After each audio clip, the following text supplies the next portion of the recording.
आज जो हम स्टडी कर रहे हैं that is a transit analysis in RLC series circuit.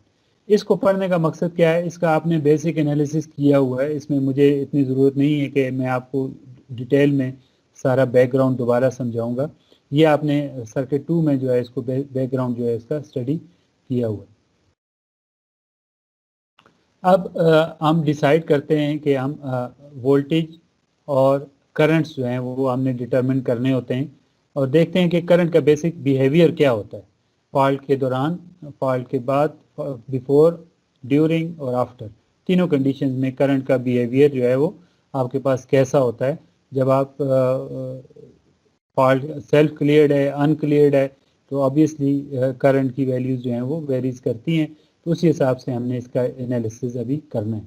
ये करंट जो है बेसिकली यूज़ होता है to select circuit breaker type और उसकी रेटिंग्स जो हैं वो सिलेक्ट करने के लिए यूज़ हो रही है। और सर्किट ब्रेकर आपको पता है कि उसकी डिसीजन के लिए आपके पास मुख्तलिफ कंडीशंस होती हैं।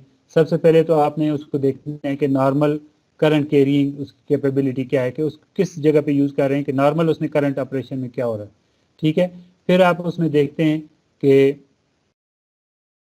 मोमेंटरीली जो है वो कितना करंट जो है वो बेयर कर सकता है। कि फॉर लेट्स सपोज एक इम्पल्स टाइप का करंट फ्लो करता है सर्किट में किसी वजह से, तो वो ब्रेकर जो है वो उसको कितने देर के लिए, ये ड्यूरेशन जो है यहाँ पे अभी इसमें टाइम का जो है वो फॉल्ट एनालिसिस में बहुत इंपॉर्टेंस है।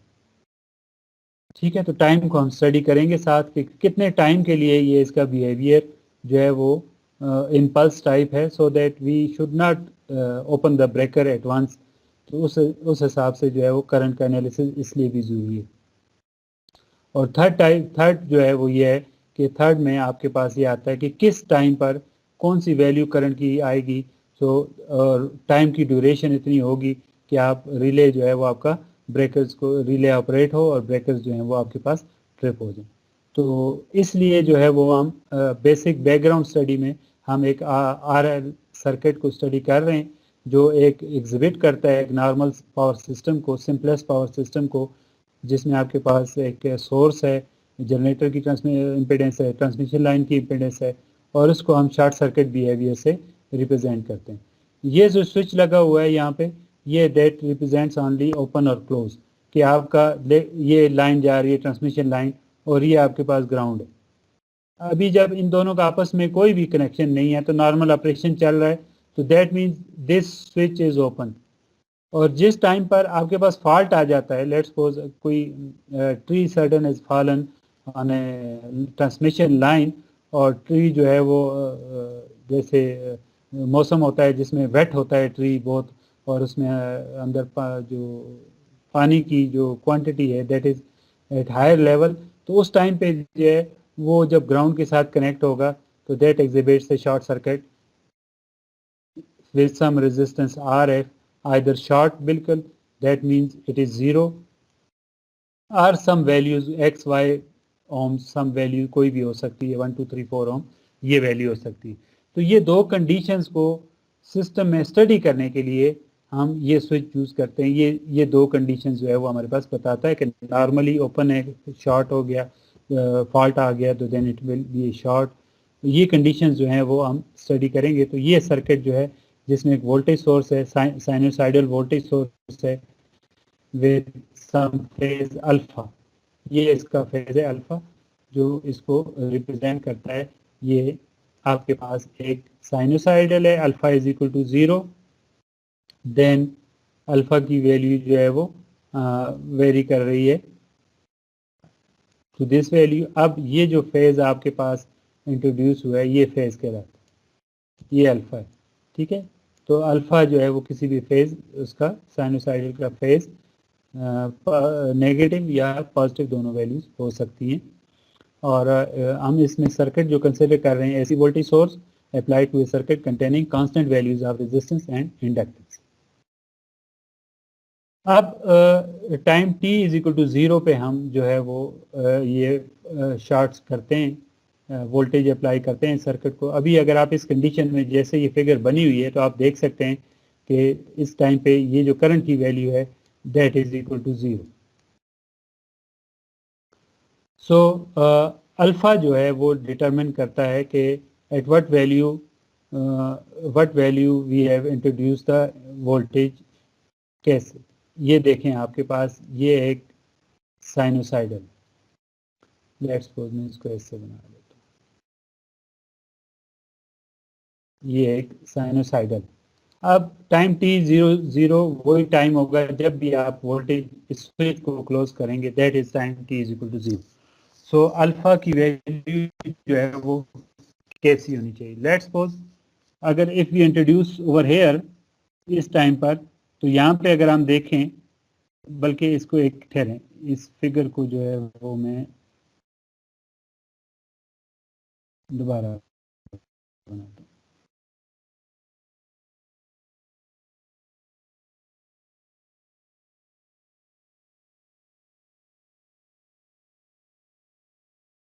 ये आपके पास फिगर आ गई। ये एक साइनोसाइडल है, we maximum sine omega T. Let's suppose आप इस टाइम पे स्विच को क्लोज करते हैं, ठीक है। इस टाइम पे जब स्विच को क्लोज करेंगे तो आप देखते हैं instantaneous value of V T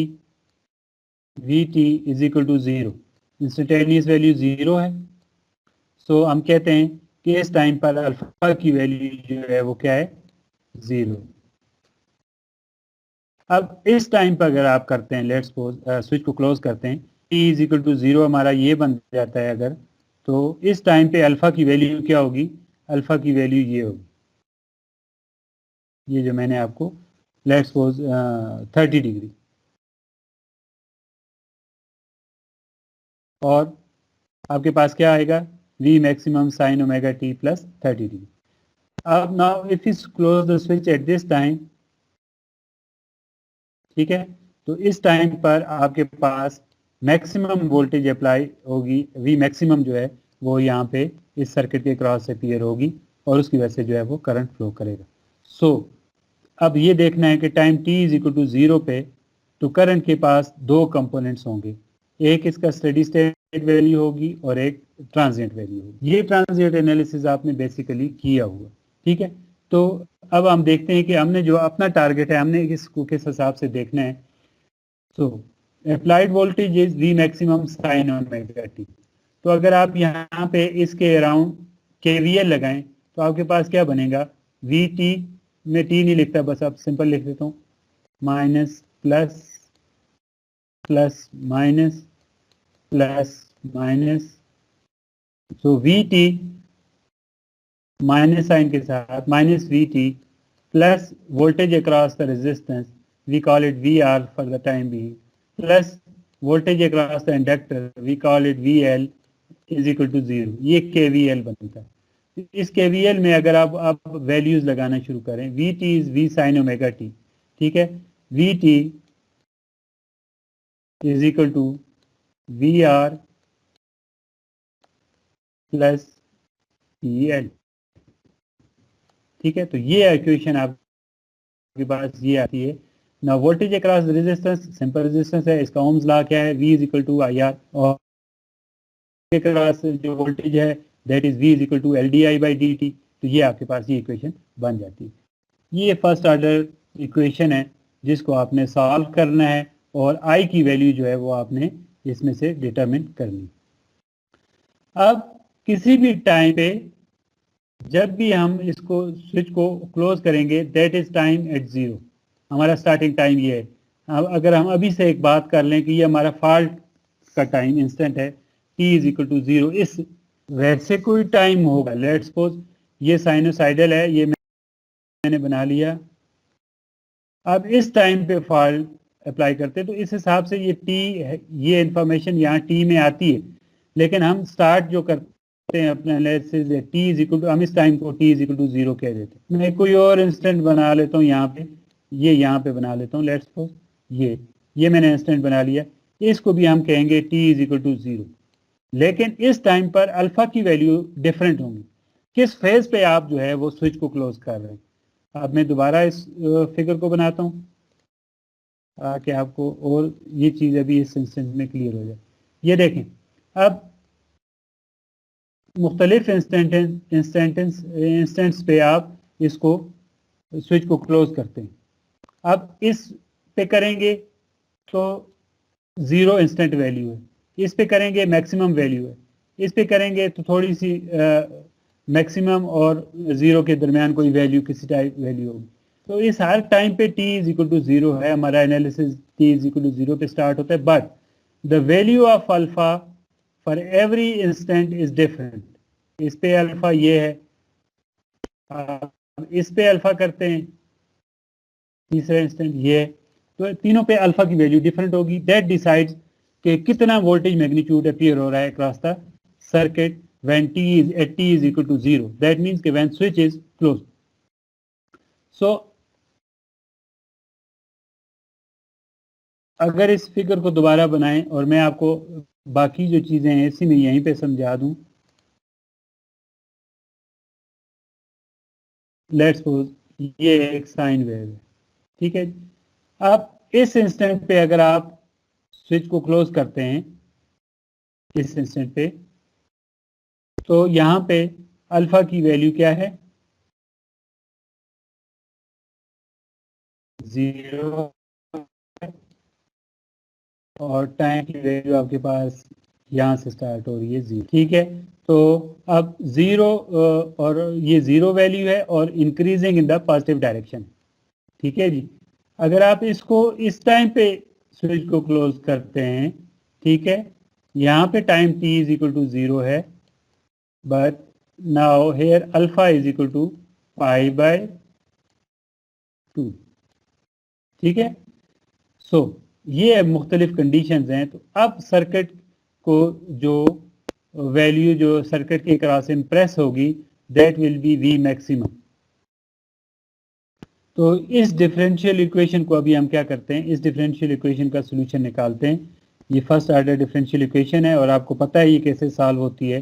तो I T is equal to V maximum sine omega T plus alpha minus theta minus epsilon, ये ई है लिखा हुआ है, ये एक्सपोनेंशियल है, वैसे exponential of R T over L sine alpha minus theta. ये आपके पास फर्स्ट ऑर्डर डिफरेंशियल इक्वेशन का सोल्यूशन है, जिसमें z जो है that represents the impedance of the circuit, magnitude उसका है तो R square plus L square under the root, ये आपके पास मैग्नीट्यूड आ गया, और थीटा इस इम्पीडेंस का फेज है, दैट इज फेज तो ना कहें, थीटा उस इम्पीडेंस का एंगल है, that is tangent inverse omega L over R, ठीक है।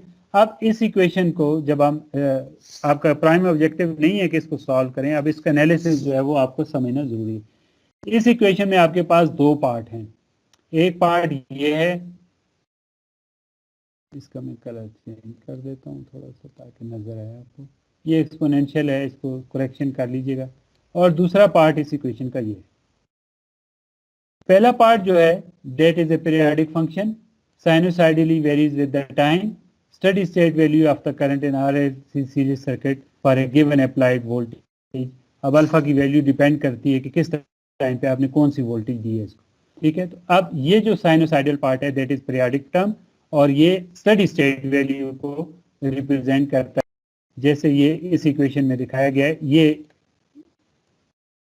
ये इस इक्वेशन को ये रिप्रेजेंट करता है कि साइनोसाइडल ये वेरी उसकी वही फ्रीक्वेंसी है जो अप्लाइड वोल्टेज की है, but phase has been change with some theta angle, phase उसका जो है वो थीटा एंगल के साथ माइनस थीटा के साथ जो है वो चेंज हो गया। अब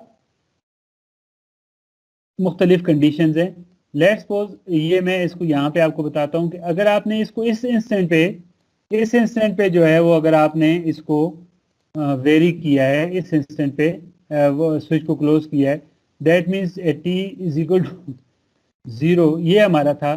तो यहाँ पे अल्फा की वैल्यू भी जो है वो थी 0, ठीक है। तो यहाँ पे इंस्टेंटली आप देखें तो applied voltage across the circuit जो है दैट इज 0, ठीक है। तो इसमें जो डीसी कंपोनेंट जो है वो अपीयर नहीं हो रहा, ठीक है। लेकिन अगर आप इसने यहाँ पे इसको अप्लाई करेंगे इस टाइम पे जब जो है वो स्टेडी स्टेट टर्म जो है वो उसकी इंस्टेंटेनियस वैल्यू 0 नहीं है, तो दैट मीन्स कि इसका डीसी कंपोनेंट मौजूद होगा यहाँ पे, उसकी एक डीसी वैल्यू भी होगी।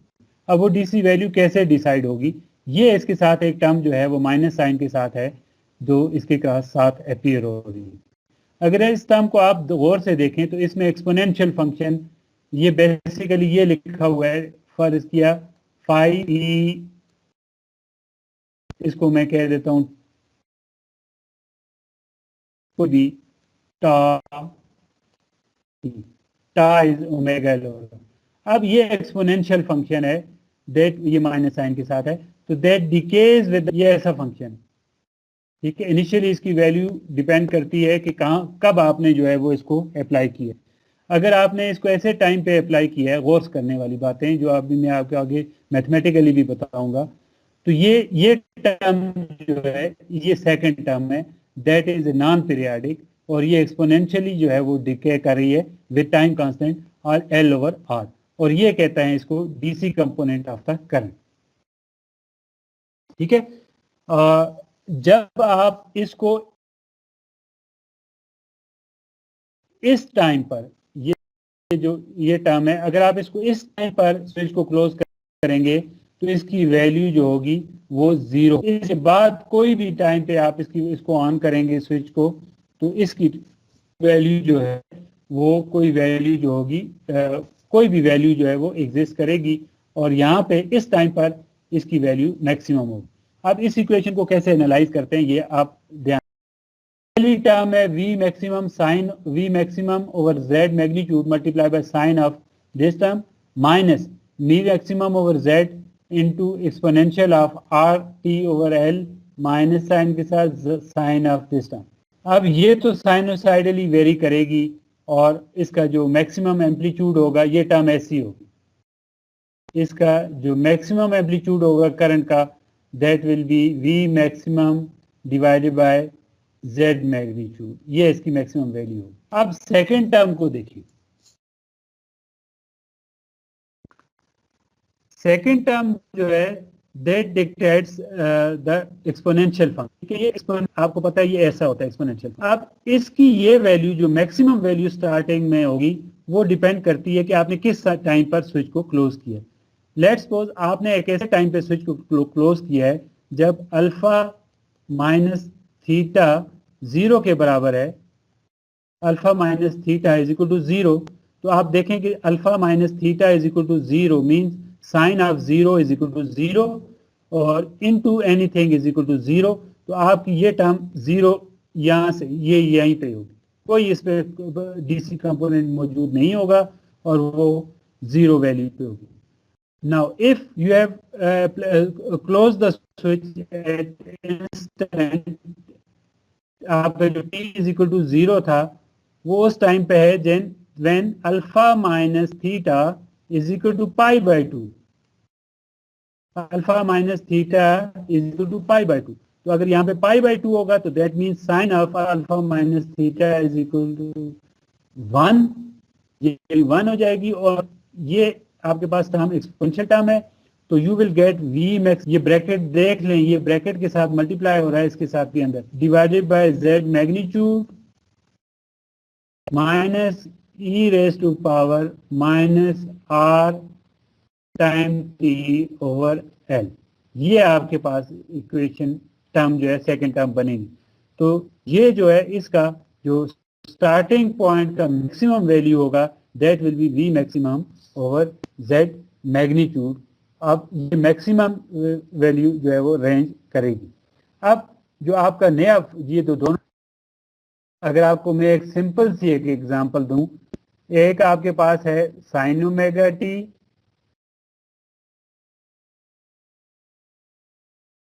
ठीक है, ये एक टर्म है आपके पास, और इसके साथ आपके पास कोई टर्म कांस्टेंट अप्लाई हो रही है 5 प्लस साइन ओमेगा टी। ये कैसे इक्वेशन बनेगी, ये इक्वेशन फिजिकली आपको कैसे नजर आएगी इन टर्म्स ऑफ,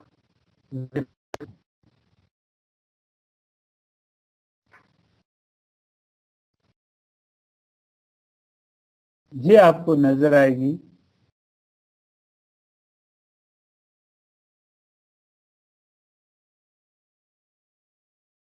ये देखें, साइन का फंक्शन बेसिकली क्या होता है, ऐसे ये साइनोसाइडल फंक्शन है। अब जब +5 इसके साथ आप हर टाइम पे करेंगे तो दैट मीन्स ये जो 0 है ये +5, तो ये इसको एक बायस दे रहा है। ठीक है, ये डीसी कंपोनेंट है बेसिकली, ये आपके पास डीसी कंपोनेंट है और ये साइनोसाइडली वेरिंग कंपोनेंट है। अब ये डीसी कंपोनेंट इसको एक बायस दे रहा है किसी भी वैल्यू का, जैसे हमने एग्जांपल ली कि 5 दे दिया। अब आपकी इक्वेशन में आपके पास ये एक एक्सपोनेंशियल डिकेइंग बायस है। ठीक है, तो इनिशियली आपके पास जो फंक्शन होगा वो हायर वैल्यू पे होगा, साइनोसाइडली वेरी करेगा और टाइम के साथ ये डिके होगा। मुझसे सही नहीं बन रहा, अब फिर को देख लें। ये देखिए, ये आपके पास 0 लाइन है जहां पे साइनोसाइडल फंक्शन वेरी करता है अक्रॉस द अराउंड द 0। लेकिन जब इसके क्रॉस ये आपके पास ऐड हुआ, तो जो अभी आपके पास ऐड हो रहा है that is 5v divided by z और इनटू एक्सपोनेंशियल फंक्शन। तो एक्सपोनेंशियली ये किसी खास वैल्यू से स्टार्ट करेगा और आहिस्ता आहिस्ता ये डिके होता जाएगा बायस। ये जो बायस है, लेट्स सपोज ये 5 यहाँ पे, मैं एक और फिगर बनाता हूँ, थोड़ी देर बाद ये कहाँ पे होगा, ये 4 होगा और ये आपके पास फंक्शन इसके अराउंड वेरी करेगा। फिर थोड़ी देर बाद ये 3 होगा और ये फंक्शन जो है वो ऐसे आपके पास वेरी करेगा, फिर ये 0 की तरफ जाएगा। ये जो पॉइंट है यहाँ पे, ये कंडीशन, ये 0 वाली स्टडी स्टेट कंडीशन में दोबारा आपका एक्सपोनेंशियल फंक्शन डीके हो गया और अब आपके पास जो है वो स्टडी स्टेट वैल्यू आ गई है। तो ये जो बायस है, जो एक्सपोनेंशियल बायस है, ये साइनोसाइडल टर्म को एक बायस देता है और करंट जो है साइनोसाइडली वेरी करता है एट हायर वैल्यू। ये देखें, नॉर्मली ये यहाँ पे अगर इसकी आप आरएमएस वैल्यू निकालेंगे और यहाँ पे इसको देखेंगे तो ये दोनों वैल्यूज जो हैं वो आपको डिफरेंट देगा। तो ये इसका जो बायसिंग है, ये देखें कि आपके पास कंडीशंस मुख्तलिफ आ गई हैं कि अब अगर आप देखें तो ये ठहरे में फिगर में रेड लाइन से आपको ये एक कंडीशन है, इस पॉइंट खास तौर पे ये वाला पॉइंट देखें, इसके बाद ये जो पोर्शन है इसमें नॉर्मल आपको साइनोसाइडल नजर आ रहा है, जबकि इससे वाले पहले वाले पोर्शन में नॉर्मल साइनोसाइडल नजर नहीं आ रहा। ये साइनोसाइड प्लस ये एक्सपोनेंशियल, ये दोनों हो रहे हैं। जब ये बिल्कुल डिके होके 0 हो जाएगा, ऑल दो हम कहते हैं कि ये जो एक्सपोनेंशियल फंक्शन है ये t is equal to infinity पे इसकी वैल्यू जो है वो 0 आती है, उससे पहले ये कोई ना कोई वैल्यू, लेकिन हम नॉर्मली मेरे ख्याल में 5 साइकिल्स के बाद कहते हैं कि हमारा जो एक्सपोनेंशियल डिके कंप्लीट हो गया, तो उस वक्त अप्रॉक्सीमेटली 0 के बराबर आता है, तब जाके ये साइनोसाइड बिहेव करेगा। तो इसकी बेस पे हम अपने एनालिसिस को 2 टाइम इंटरवल्स में डिवाइड करते हैं। वन वी कॉल्ड इट है ट्रांजिएंट एनालिसिस, इसमें ट्रांजिएंट होगा, और ये जो है ये आपके पास स्टेडी स्टेट एनालिसिस होगा, इसमें स्टेडी स्टेट कंडीशंस होंगी और यहाँ पे जो है वो आपके पास ट्रांजिएंट कंडीशंस होंगी। इस ट्रांजिएंट कंडीशन को हम फिर फर्दर 2 और में डिवाइड करेंगे एनालिसिस को। तो इस फॉल्ट एनालिसिस में अगर आप गौर करें, पर फ्लो एनालिसिस में हमने कभी भी जो है वो अपना टाइम का ख्याल नहीं रखा, लेकिन यहाँ पे हम अपने वोल्टेज मैग्नीट्यूड और करंट्स के साथ हम जो तीसरा फैक्टर है दैट इज टाइम, उसको भी हम ख्याल करेंगे कि हमारा जो जस्ट बिफोर द फॉल्ट क्या कंडीशन, जैसे ही फॉल्ट आया ड्यूरिंग द फॉल्ट, फिर स्टार्ट हो गया फॉल्ट आया, क्या कंडीशंस बनी, फिर आफ्टर द फॉल्ट जैसे ही फॉल्ट स्टार्ट हो गया तो फिर during the fault condition start होगी है, और जब फॉल्ट जो है वो आपका डीके हो जाएगा, जो मोमेंटरली आपके पास जो ट्रांजिएंट्स आए हैं that has been decayed, so what will be the analysis. तो ये टाइम के साथ जो है वो ये तीनों चीज़ें वेरी करेंगी, तो हम टाइम का ध्यान भी रखेंगे। बहुत इंटरेस्टिंग एनालिसिस होगा, आप देखिएगा। ये कोई इसमें कोई भी इसमें मुश्किल इक्वेशन नहीं है, जस्ट आपको अपना बेसिक सर्किट्स का कंसेप्ट जो है that will be, it should be clear to you, कि आपके बेसिक सर्किट के कंसेप्ट जो हैं वो क्लियर होने चाहिए। That's all for the now. ये आपका जो कंप्लीट हो गया यहाँ पे ट्रांजिएंट एनालिसिस RLC सर्किट, जिसमें आपने ये सीखा कि बेसिकली आपका जो टाइम डिवाइड होता है that will be a transient time और स्टडी स्टेट टाइम। इन ड्यूरेशन में हम इनको डिवाइड करके, और बेसिक बिहेवियर जो आपको नजर आया है, लास्ट जो फिगर है जिसमें आपने देखा इसका बेसिक बिहेवियर, वो आपने वो स्टडी किया। तो इसको थोड़ा सा देख लीजिएगा, आगे इसकी जरूरत नहीं आएगी, लेकिन जो बेसिक कंसेप्ट था वो आपको जो है वो बिल्कुल यहाँ पे क्लियर होना चाहिए।